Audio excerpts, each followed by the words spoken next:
Wednesday. Let's go ahead. Let's talk about what your jobs are for today. So first things first, we are on our class website. It is Wednesday. It is the 13th of January. We are going to go ahead, we are going to scroll down to see our jobs for today. And again, first things first, as always, we have our grammar job. So we are focusing on adverbs this week. We are reviewing adverbs. Remember, adverbs are something that describes a verb, usually tells us how, when, and where. So yesterday we really focused on how. Today we are going to be focusing on when. So when did our action happen? And that is going to be what we're focusing on with the adverbs for today. And so your first job is to read or listen to the audio for this anchor chart. Then you're going to go through and you are going to fill in the blanks for each of these sentences. So you are going to describe when these travelers are arriving. Remember, we're focusing on when, not how, but when. And so our ones include soon, now, later. And so you can see for this sentence, it says the travelers are arriving blank. You are going to look, you can see, oh, hey, look, there looks like there's some travelers already here. Determine what word you're going to insert and so on. And then you're going to continue to do that as well for the other ones. Then you move on to slide number 2. Let me zoom out for this one. You are going to go ahead, same thing as yesterday, you are going to click and drag the words to the appropriate spot. So you're going to go through, for example, my dad said he would help me with my project. I'm going to go through, I'm going to determine which adverb will fit best. I'm going to let you know right now that some of these are not adverbs, so keep that in mind. So I go through and I say, my dad said he would help me with my project daily.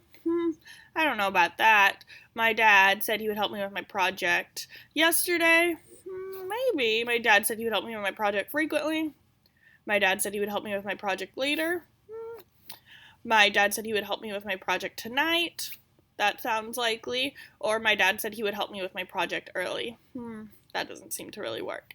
And so I'm going to go through, and again, you are going to add the adverb that describes when something happens. When, not how, but when. So keep that in mind. Our journal prompt for today, it is Words of Wisdom Wednesday.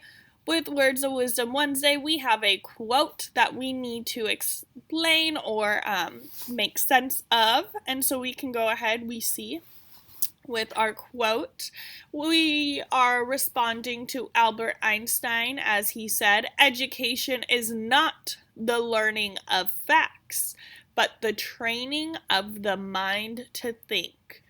And so while you are responding with 5 to 6 sentences, tell me what you think this quote means and how it applies to you. Think about some of the things that we've learned. Does Miss Walsh just expect you to learn facts, or are we practicing other skills like growth mindset? Are we practicing problem-solving skills? And so keep that in mind. You have sentence frames and starters over to the right, and as always, you have audio for Miss Walsh to read the quote to you.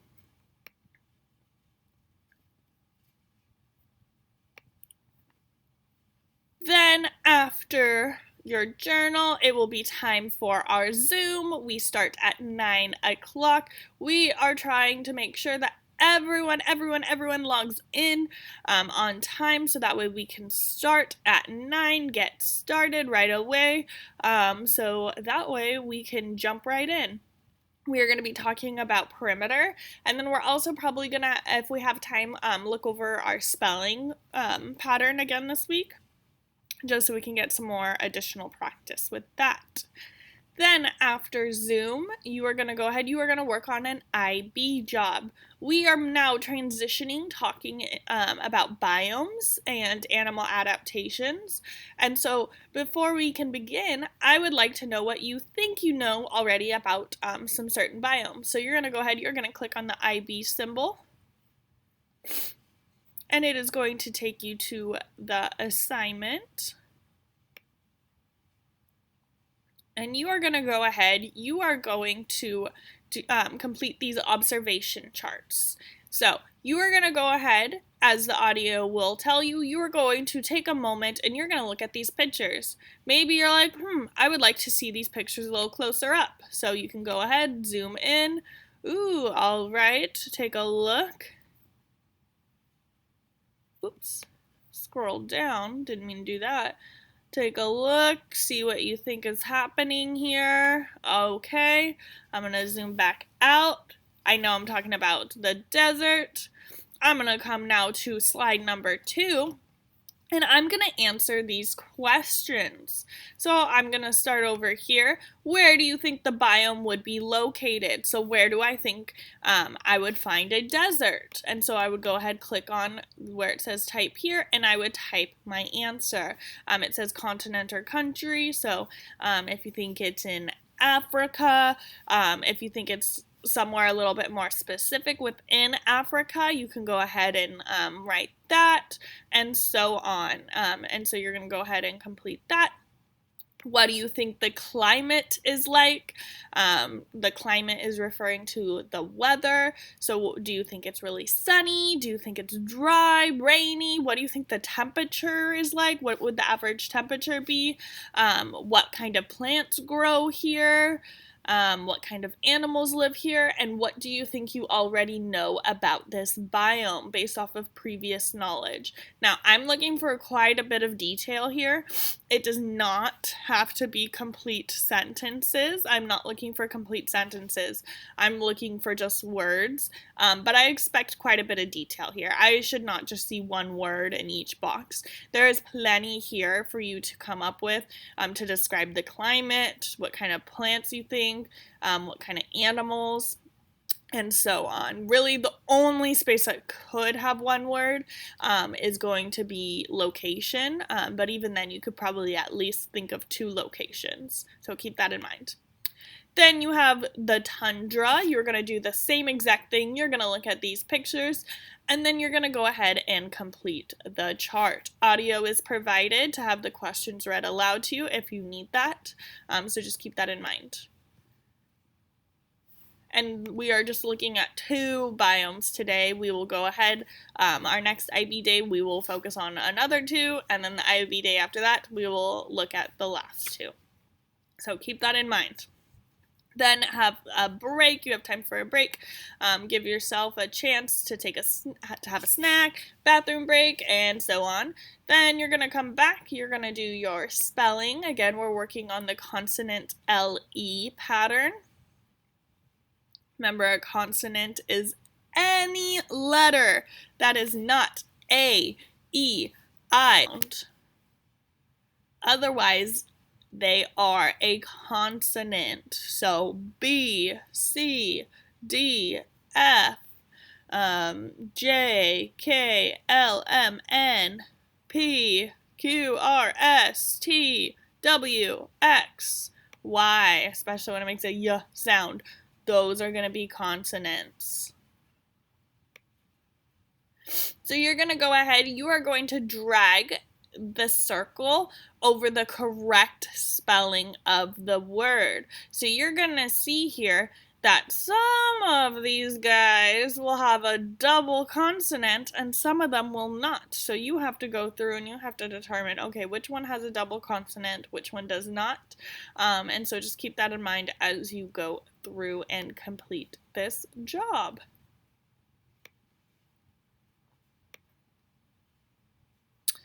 Then you're going to go ahead, you're going to move on. We are moving on to chapter 2 of Stuart Little. So last we left off, Stuart was helping his mom pull her ring from the drain. And so we learned a little bit about Stuart, how he kind of joined the little household, how he has become a part of their family. And so now we're going to learn a little bit more about their home life. What is it like living with Stuart? And what is it like for Stuart living with the Littles? And so we're going to go ahead, we are going to listen to chapter 2. You can go ahead, again, you have the audio provided right here. If you would also like, you can click on the cover of the book and you see this link pops up. It will take you straight to the audio. It will just open up in another window.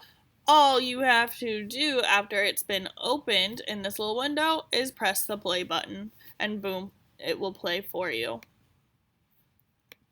Then you move on to slide number 2 and you're going to respond to these questions. Remember, full sentences. You will get half credit if I do not see complete sentences. Remember, complete sentences have capital letters at the beginning and also end with punctuation. Restate the question. We have been working on that since the beginning of the school year, so there is no excuse at this point. Please, please, please complete sentences as you complete this job. You guys did really, really awesome with chapter 1. And so I'm really excited to see how awesome you guys do with chapter 2. After your reading of Stuart Little, have a lunch break. When you come back, we are going to do our perimeter job for math. And so you're going to go ahead, you're going to click the math, and we are going to complete our perimeter job. We're going to talk about perimeter in Zoom, how to find perimeter. And so you're going to go ahead, you are going to use what we learned from Zoom to complete these tasks. You're going to go through, you are going to calculate the perimeter, meaning find the perimeter of the figure below. And you're going to go ahead, you're going to go through, and you're going to do that for each of these shapes. Remember, a polygon, again, we will go over in Zoom, is a shape with sides. So keep that in mind. So a circle does not have any sides. It would not be a polygon. It also needs to be closed. So if it has an open shape, it is not a polygon. Or it has an open end, it is not a polygon. So it's a closed shape with sides, so keep that in mind. And we are going to go ahead, we are going to find the perimeter for each of these shapes. And then finally, you're going to go ahead, you're going to have time to work on your iReady diagnostic. I really appreciate my friends who followed my directions yesterday. If they completed their math diagnostic, they went ahead, they just completed math lessons for the rest of their 30 minutes, which thank you. Now, if you have finished your math diagnostic, if you have not, totally fine. I appreciate you taking your time and trying personal best. Awesome, rock stars, thank you. If you have not finished the math diagnostic, you are working on that. If you have finished the math diagnostic, then you are going to do the reading diagnostic today. So keep that in mind. If you have not finished math, keep working on math. If you have finished math, then move on to reading. And so just keep that in mind. That is what you're going to be focusing on this week. Remember, we are taking our time. I talked to the other third grade teachers, and one of them let me know how a couple of students didn't take their time, and then they had to redo their assessment, their diagnostic, because it was showing that they dropped all the way to kindergarten level because they were just rushing through. They were not taking their time. They weren't taking it seriously. They weren't being very scholarly. And so just keep that in mind. You guys do not want work that is too easy for you. You want work that is at your level, so that way it's engaging and you feel like you're learning something and it's purposeful. So keep that in mind. All right, and that is going to be it for your day today. If you have any questions, please let me know. Otherwise, I hope you have a great rest of your day. All right, bye D1.